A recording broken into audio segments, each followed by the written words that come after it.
It's Shop Talk by No. It's where we hear their stories and shape your future. There's this like duality, right? We're told we have to achieve this perfection, but as women, we are never perfect because we are always juggling so many things at once that we're just trying to do everything the best we can. Perfection is almost never a goal or attainable. It's just not attainable. But it's a level that we're supposed to achieve, but we know that's not reasonable. It's right, but yet what a mind fuck. We still like try to chase it. Mm-hmm. We still try to achieve it, though we logically know it's not possible. Mm-hmm. It's not. And if you think about it, nobody wants to see a movie that doesn't have some struggle in it. And so what does self-care look like for you, A-type overachieving? Oh my God. Let's talk about it. Silence. I know no one had anything to say there, You know except for, oh God. You know what? No, my God. I never, actually, to be real, growing up, I never heard the word self-care. Right, I was like, when I first heard it, I was like, ooh. What the hell is that? And they're like, you need self-care. I was like, oh, all right, that sounds cute. And then, but you know what ended up happening? When I started to feel myself like 0 to 10 real quick. Like real quick. Snap. And then I was just getting so tired of being tired. It was forced upon you then, It was huh? forced. I just had to, I remember one day I was just You're sitting like, down, this is what self-care is. and But I it's was also self-care for me is generational. just sitting down. But don't you think? Yep. Like, I don't remember my mom having friends and doing stuff herself. She worked and she took care of her kids and the family, and that was it. Went to bed, woke up, did it the next day. The women that we saw in corporate America when we were coming up had to work twice as hard to have the same situations. And I think so it was kind of built into us, and to unwind that and to take the time to put our own oxygen mask on first, it doesn't come, just like taking a risk doesn't come naturally. These are things you actually have to train yourself. But I will tell you what, this next generation, my daughter has no problem with self-care. No, Zero. like, she is, they are but that is good. So it's and they got it right. And they got it right. And if you talk about generational, right? It's like our parents taught us to just work hard, and get you just work to that. But I think if it's something that we've given our children, you can work hard, but you shouldn't work. Like what I kind of disavow is this idea of your family when you're part of a company. No, you're not. Yeah. You're not family, because that means you get taken advantage of, and that means people just expect things of you. And the answer is we're not family. I do a job and I do it really well, and I need to be respected for that. And that's what our kids have actually learned. Is self-care is part of, I'm going to work for you. I'm going to work hard, but at the end of the day, it's where authenticity ties back into it, because if you in the middle of the day went for a walk, you felt guilty about it. And why should you? Because you're going to come back better and stronger. And you just have to be unapologetic about taking care of yourself. And I think all of us came from situations that were so toxic, and we tried to stay in them because it was grit and it was stupid. Grit. You're so strong. You're so strong. Because you need resilience. But you're like, you stay in situations that are not your situation. Right. Oh, I love this. And when we talk about self-care, like self-care is like, it's a spectrum. It could be taking a massage, but I'm glad we're talking about just like the fundamental, like really taking care of yourself, right? Because people used to say that to me all the time, but Sarah, what are you doing for you?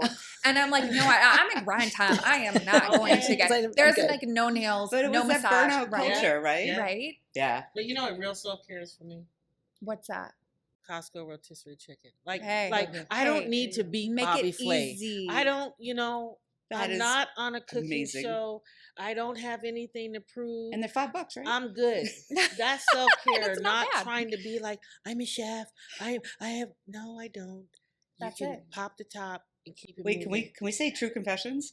I used to book massages when I worked in corporate, and I would put it in as physical therapy because I felt too guilty. But like right now, I'm like, I have a massage. I'm writing in capital letters. I'm going to get a massage. Hell yeah. Yes. I am like so guilty of scheduling the massage and never showing up.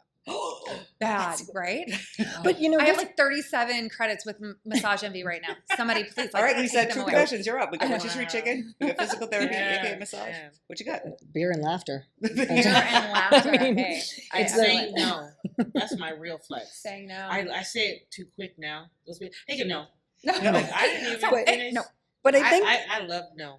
I love the fact that like when we like, what's the the self-care conversation is really also where we started this whole thing too, right? It's like we have to be able to talk about the fact that self-care isn't massages and getting your nails done. That's like, it. That's this belief that you're supposed to go do this, like do self-care every day. This silly, stupid, whatever it is for you, like getting a chicken or, you know, laughing with your like friends. That 5 minutes in the morning, I get to pray through my day or have my devotionals or just like set my tone. And I feel out of space when I'm not doing just those first 3 to 5 minutes, right? Self-care is like when my husband's like, why do you have to have coffee every morning in that room? And I'm like, it's my self-care. It's my space. But it's where I have to start here. Otherwise, we're not going to make it to the end of the day.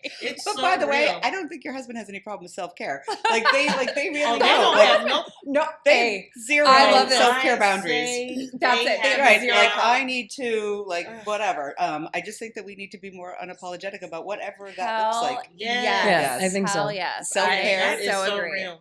So agree. Authentic self-care.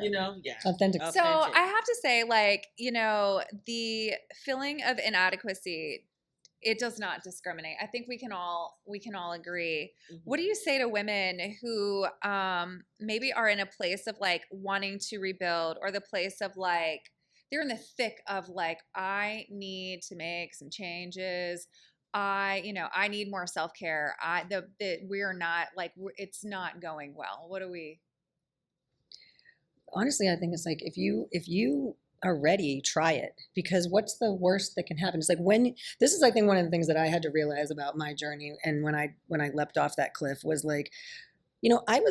I was able to achieve all of this stuff during my career, and jumping into this abyss of unknown, I was well, what's going to happen? And the question was you achieved all these other things. So why can't you just, if it doesn't work, change direction and do something else? So if you think it's time, try it.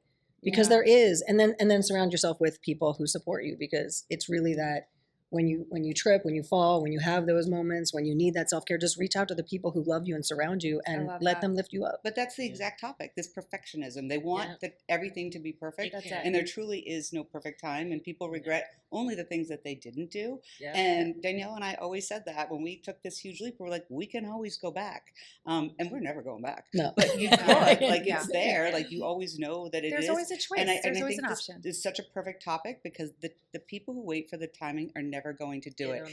It's perfectly imperfect, and people love a good story, and we're all creating. There is no good time. People do love a comeback kid. Yeah. I mean, if you look at my journey is insane. I can't wait to hear it over a glass of wine later. Insane. To literally be yep, I'm homeless. And I'm a stripper. And now I am a this. And now I'm going to... When I say skin your knees and get up and skin them again and get up and skin them again and dust them off, and then figure out, well, damn, why am I skinning my knees?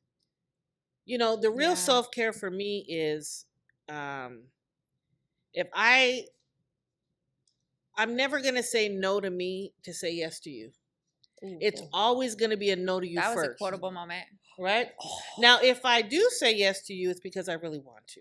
But I stop and pause and I say, is this a no to me? And I mean, a no to me is damn, I really don't feel like doing it, but I don't want it to be, nope. Hey, you want to hear the best line I heard? Yep.